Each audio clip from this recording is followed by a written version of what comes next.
I think we can all agree that the golden age of celebrity is over.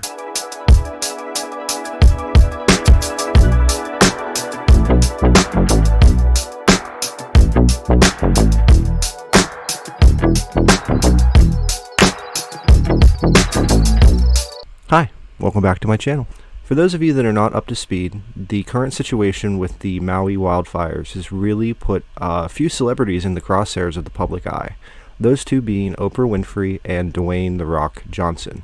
Lots of people have raised questions regarding their ability to preach to the public about donating when they live such lavish lifestyles and they have more money than God. I have to say that the public outcry against these two is pretty amazing. I really am glad to see that people have woken up to the idea that these celebrities, the Hollywood elite, they have the real power to affect change, but they don't. They rely on the working man and the hard-earned dollars that we donate to charities in their name to make them look good, to make them seem like the heroes of the situation, when in fact they could be doing much, much more than what they are. And seeing people online commenting on this and waking up to this realization is a breath of fresh air.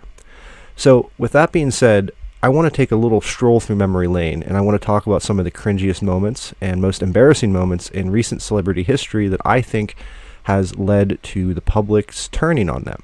Let's talk first about that awful, awful Gal Gadot video. You know which one I'm talking about. I'm not going to make you suffer through the whole thing, but here's a snippet. And it goes like this. Imagine there's no heaven. It's easy if you try. No hell below us.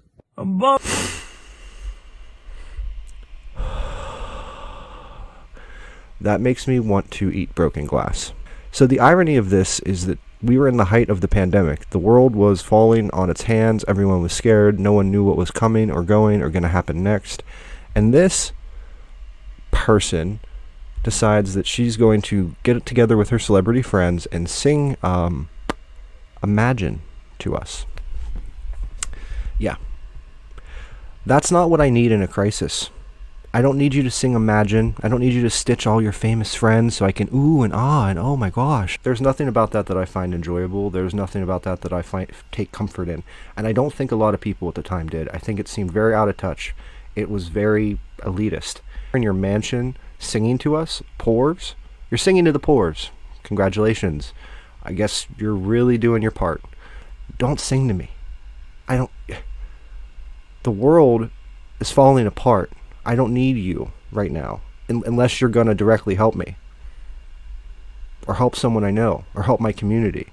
Keep your songs to yourself. So speaking of COVID, the next embarrassing cringe moment that I will never forget, and this is not a PSA on the vaccine at all. This is not a referendum. I'm not telling you what I think, what I did, what you should do, whatever. That's the whole point. Do you remember in the height of the vaccine rollout, Stephen Colbert did his little song and dance for us? Take a look. The vaccine.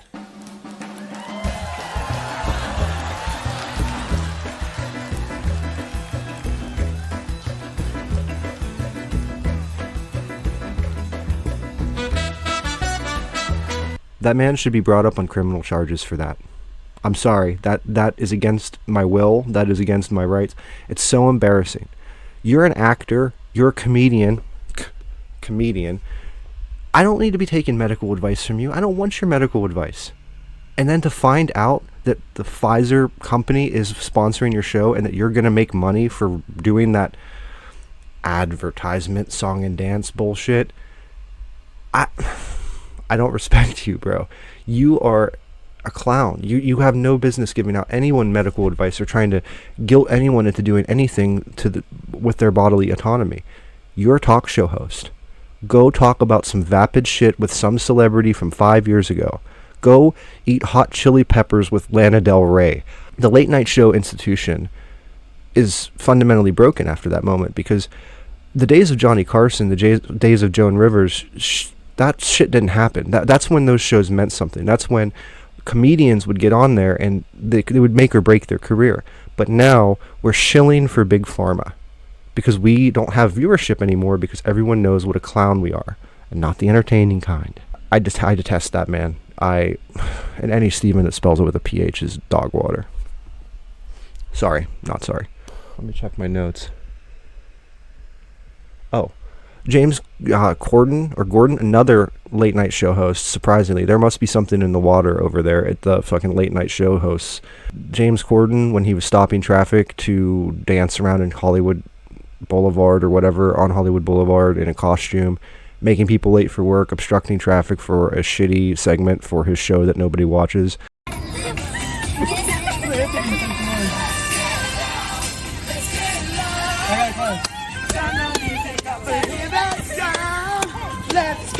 Oh, wow. Ain't nobody gonna tell you what you gotta do. And then just finding out about his overall behavior and how he's like the most hated man because he thinks he's like God's gift to mankind. I believe that his behavior shows that their disdain for us. They don't respect us. They don't care if they're inconveniencing us on our way to work. They're making entertainment. They're more important than you and me. They're elite. You wouldn't get it. You wouldn't understand. I do have to say, I also think that a big part of this wake up that the public is experiencing in regards to Hollywood has a lot to do with the weird demonic shit. I don't really care what religion you are. It doesn't matter in this context. But what does matter is when you're seeing satanic looking ritual style performances. Nobody's signing up for that. That's not anybody's first choice. I don't want to see you drink blood or do some weird fire and brimstone bullshit. It's creepy. And you're like, it adds credence to that they sold their soul for success and money and fame. Kind of looks that way, doesn't it? And then what in the bloody hell happened to this man? Okay, so here is British singer Sam Smith. Several years ago, handsome, amazing singer, first album or whatever, blew it off the charts, Grammys, okay, normal. Here he is now.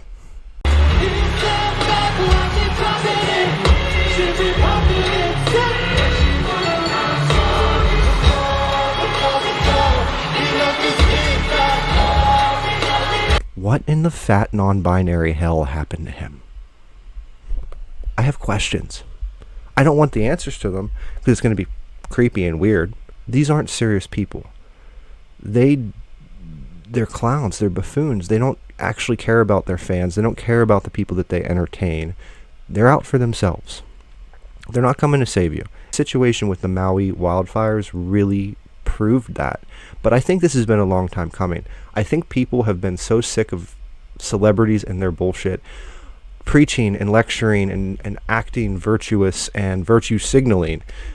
I think people are over it. I think everyday working people that have a 9-to-5, that have families to feed, a mortgage to pay, a car payment to make, you come to a realization that you don't need them. They need you. Movies are not what they were. Television ratings are at an all-time low. And for the last several months, they've wanted us to feel some type of way about the writer's strike. Which, don't get me wrong, I'm all for everybody getting paid fairly and getting what they deserve, and I don't know the ins and outs of the situation, because quite frankly, like most of the general public, I don't care because I don't have time to worry about that shit. But the thing that pisses me off is the celebrities there's very few that seem like they actually cared about the writers' demands and needs. They just wanted to get back to making money and working again. So even their own writers who, without writers, they couldn't produce any content, get paid, make stuff, they don't really even care about the writers. They treat them like they're ordinary, common folks, because I assume most of them are.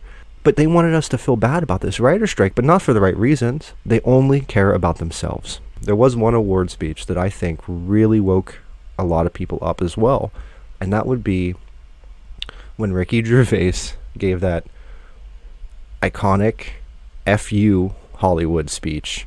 I believe he was opening the program, and he made all kinds of references and all kinds of jokes, and you can see the looks in the crowd. Some are going along with it, some are finding it funny, and some are pissed. I'll play a little clip of that for you. Just kidding. I can't actually play it. I got a copyright. Sorry. But So that moment, I think, also really played into this because it was one of their own calling them out on their shit in a very public format. So yeah, that's what I'm saying. I think that all these moments led up to what we're seeing now. I think the Maui fires and how vicious the reaction was to Oprah and to the Rock. I think it shows that people aren't going to take this shit anymore, and they're not going to be treated like shit, and they're not going to be expected and guilted into doing something that they don't have the means to do necessarily. When somebody with the means is lecturing you to be a better person and help out and do all this just to drive book sales and to protect their own property, that's a little weird too. I don't know, man. Direct energy weapons. We'll talk about that in another video. Okay, that's all I got for you guys today. If you like this video, make sure to hit like and subscribe, and I will see you guys in the next one. Bye.